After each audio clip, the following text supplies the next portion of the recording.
Hello, welcome to Books in the Biz, a podcast that looks at both the financial and operational sides of success. Please welcome our hosts, Dan Paulson and Richard Veltre. Dan is the CEO of Envision Development International, and he works with leaders to increase sales and profits through great cultures with solid operations.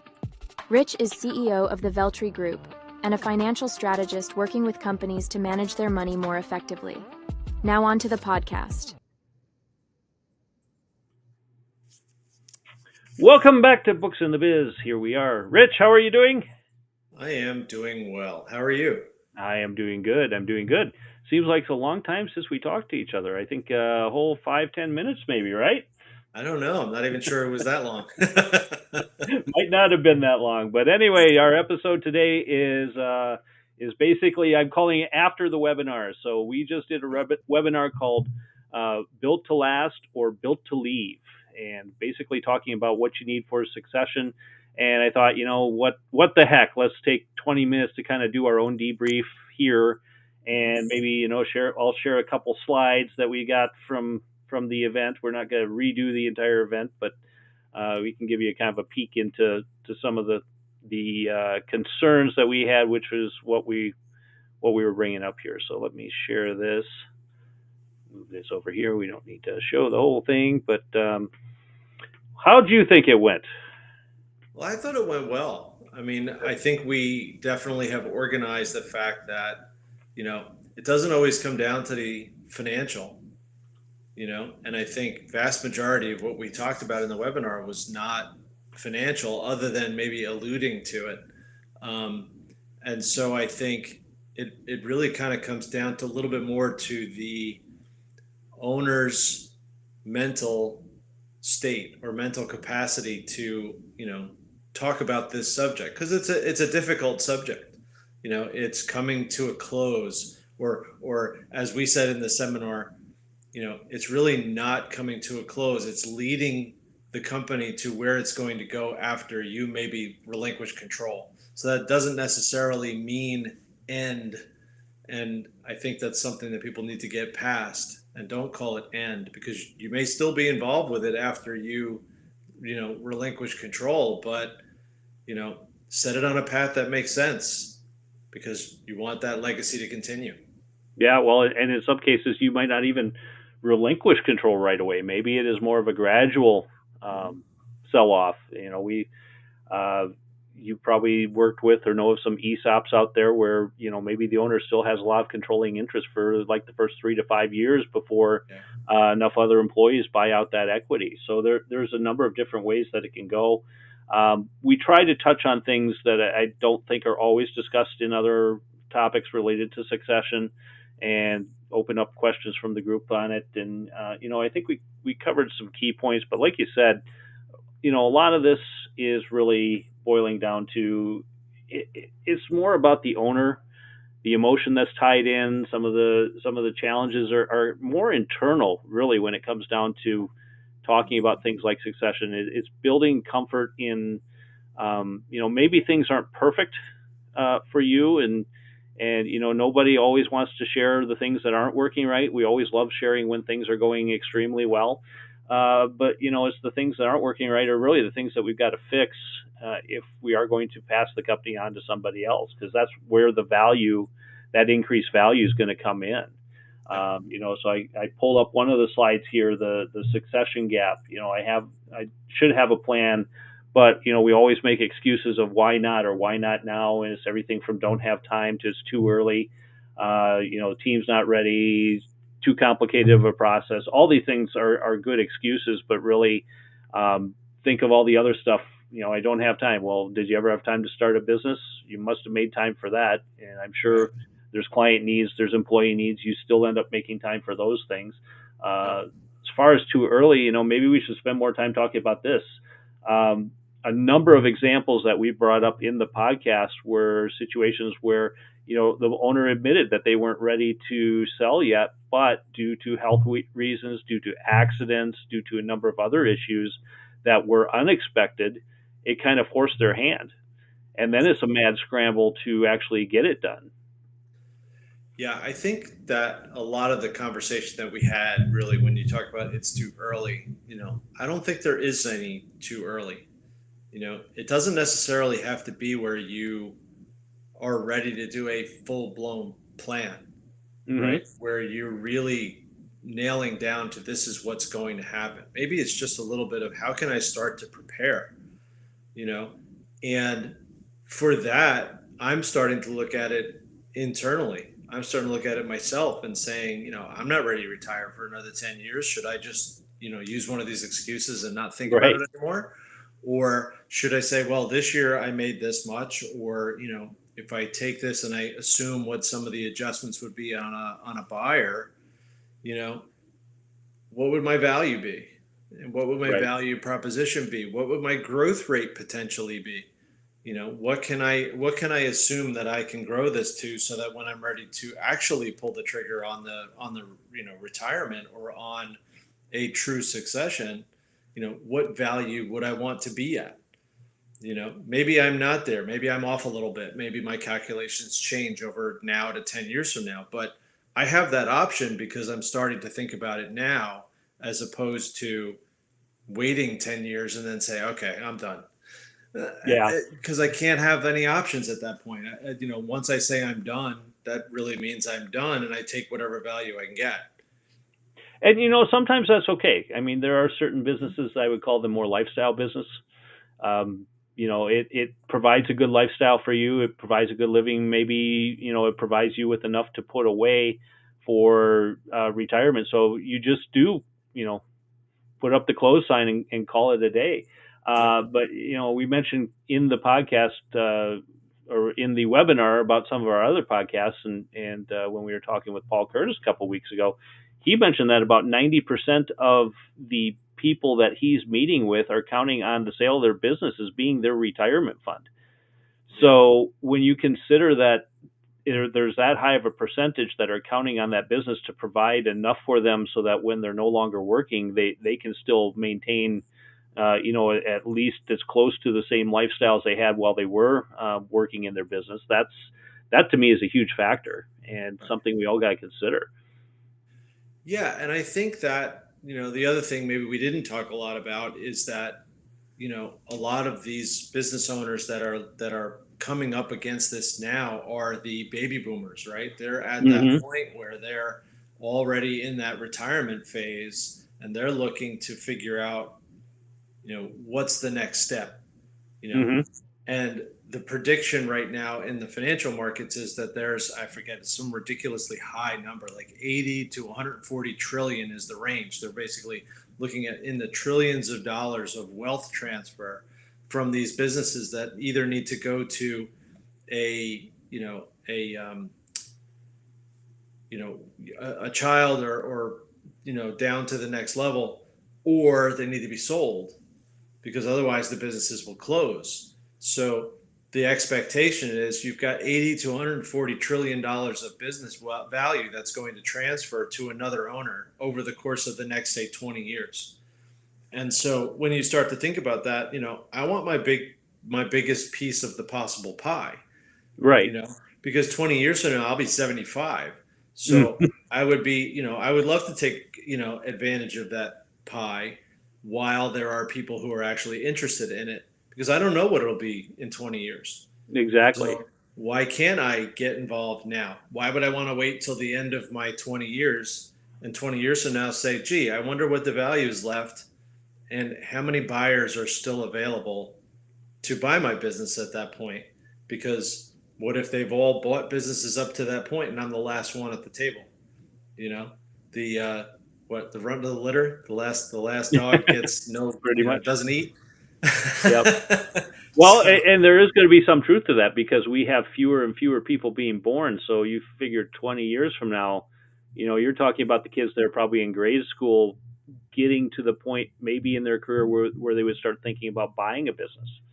yeah. Um, and are there going to be enough people Mhm. to buy the companies that are going to be out on the marketplace? So you really have to put yourself as the most attractive girl on the dance card, if we're going to use other analogies here. You got Yeah, to be the right. one that they want to talk with, and that's that's going to be a big part of when you look at selling. What's your competition look like? If you Yeah. can look across your industry for similar businesses like yours, and there's going to be other ones out there, what's going to make your business more attractive than theirs? Are the balance sheets clean? Is it profitable? Can that profit be shown to go to the bottom line? We're going to use Paul Curtis a lot here because we've had him on a couple times, but it's he's talking about things where there's add backs, and depending upon how you take money out of the business affects how you can add money back in towards the value of that business, of that asset. And if there aren't ways that he can backtrack and say, well, this is where that money went and this is why it's an expense, and now that expense goes away when you take over the business, it's very hard to justify the number that you probably want to get. Yeah, I think it's interesting, right? Because I think for some people it's a change of how they may have managed their businesses up to this point, right? I mean, there's plenty of people out there who are fighting for the lowest price option, right? Hmm. They want to be the most efficient because they want to sell it at the best price and they can beat everybody else in the Right. market. Now that's still a competition with your competition, right? Right. It's still that you are competing for the sale. Now, when you compete for the sale of your business, you don't want to race to a lower price. You want to race to a higher price. So Right. you do have to change a little bit of which way you're trying to look at this, but it's still the same game.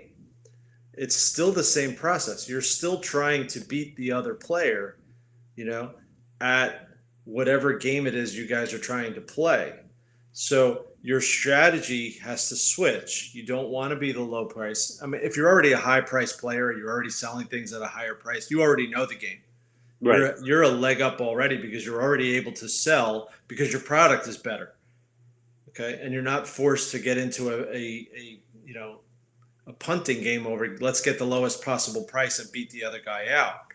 Um, so if you're already in that game of selling things at a good value and having the best product, now just sell the business the same way. Right. You're the best Well, and, business. and you got to look at opportunity, I guess is the best way to explain it. You have to be able to share that story, that opportunity that your business is over somebody else's business, showing growth. That buyer has to see what heights they can take your business to versus where you're at. If they Mhm. see something that's going to require a lot of fixing up in the beginning, it's going to be very costly that way. It's going to be very hard to convince somebody to buy on for a good price. They're going to want to lowball the offer because they realize they're going to have to make significant investments in talent, possibly equipment, possibly buildings, and then there's the whole sales aspect of it. So then you start looking at the numbers. We touched a little bit on due diligence, but maybe you could talk more about that here. There's a whole due diligence process that goes in. So there could be a letter of intent given for a specific amount of money that they're willing to buy the business for, but that's based on a number of contingencies. It's based on once they dig into the books and do some of the forensic accounting, what are they going to find? Are they going to find something out that they didn't like or that really is going to detract from the profitability of the business? And then it's going to lead to them, wanting to pull out of the deal or significantly reduce the deal. And, you've probably dealt with some situations like that where you're going through the paperwork and all the numbers, and all of a sudden numbers aren't adding up the way they should, or there's something that wasn't mentioned. And we're not saying that anyone's trying to be deceitful on it, but there's a lot of information that gets shared, and sometimes you don't realize what's important until somebody else starts asking. Yeah, I think, first point, everybody likes to talk about EBITDAs and add backs. Right. Okay.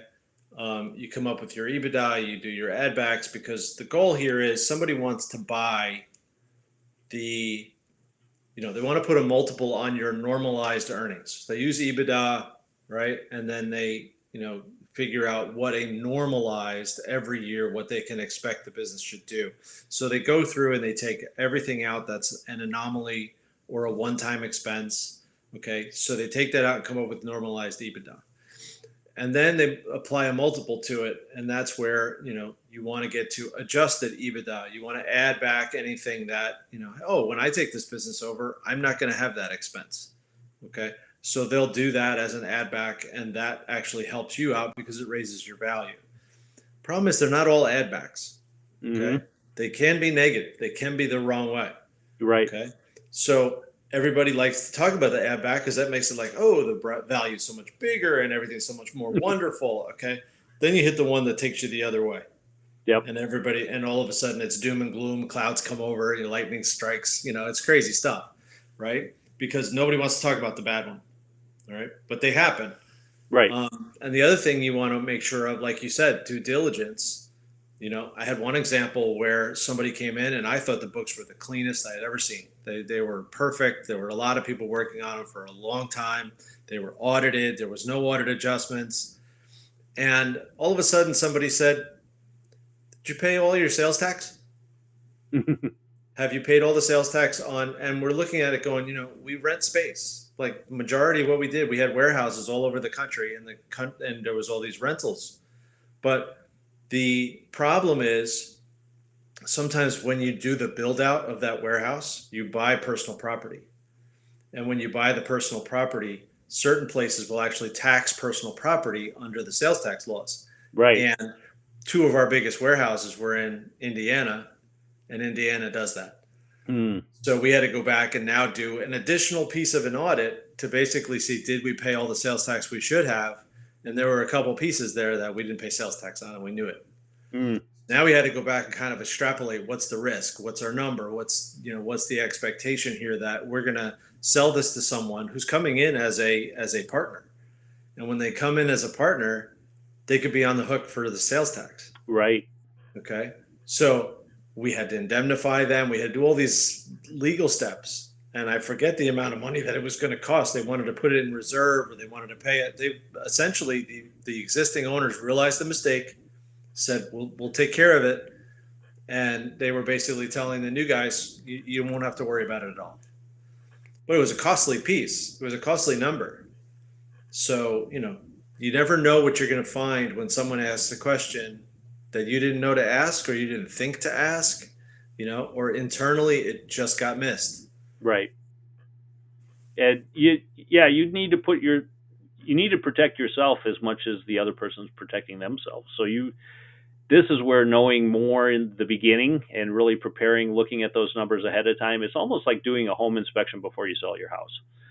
Can really be helpful to minimize some of that risk. I don't think you're going to catch everything, nor should you expect to.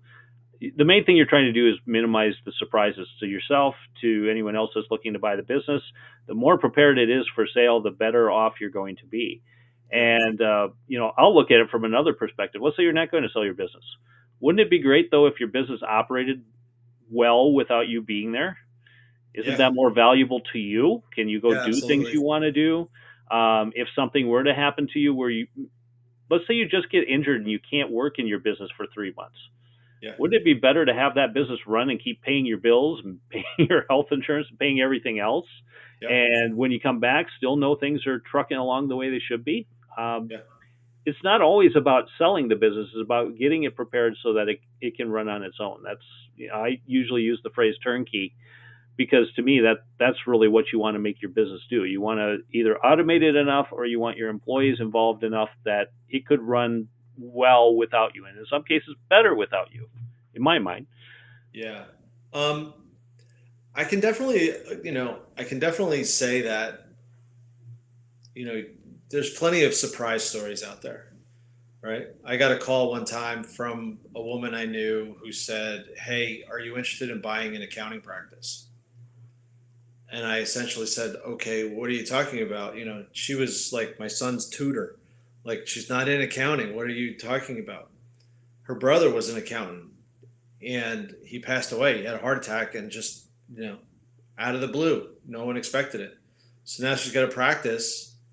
She's trying to help because the wife didn't know anything about accounting. She didn't know anything about accounting. She knew very little, but she worked with the brother on, during tax season. So she's trying to basically hold the thing together with some, duct tape and a couple of push pins, and there was no succession plan. There was nothing in place. There was literally nothing they could do other than try to find somebody to take it over. So she was essentially, trying to hold up enough that they could try to sell it to somebody, and that would be, something they could use to support Right. the wife or whatever in the family. Um, so you never know what's going to happen, you know. And like you said, had he grown it to a certain point, had there been employees in place, had there been, you know, um, sort of a takeover option, doesn't necessarily mean that you have to take it. Have the option in place, have something in place that if something were to happen to you, you'd know that it could go this way, and your family's protected. Because now at Yeah. that point, if it were me, I'm done. It's not gonna, none of this helps me necessarily, but I don't necessarily want to leave that to my wife, kids. Right. You know, Well, and the other part that we touched on in the webinar was, really this is more than about just you. If you have employees that have families. yeah, They need. I would want them to be protected. I would want to make sure that they had something to, make sure that they were okay. And if I couldn't do my job or I couldn't actively be involved in the company every day to make sure it's going, I'd want to make sure that they have the power to do that. Because in the end, if I'm not here to take care of those folks as the business owner, then somehow something's got to happen, because otherwise the business goes away.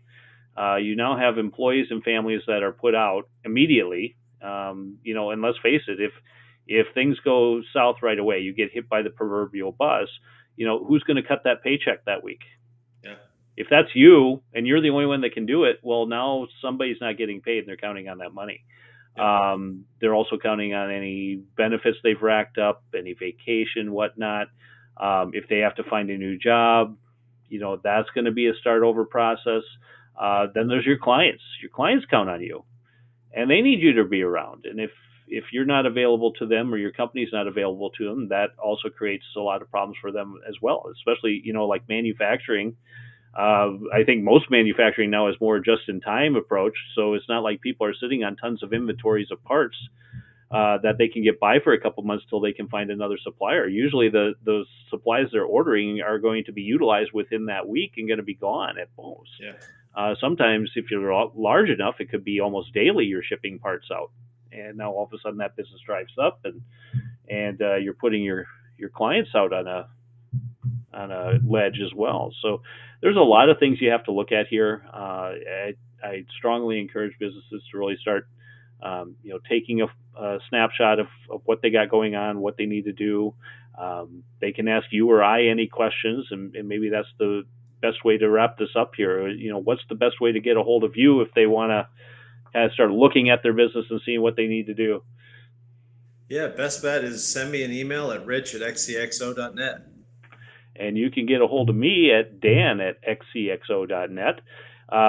Rich, great webinar and great talking to you today. And I'm sure we'll have some interesting subjects to talk about next week.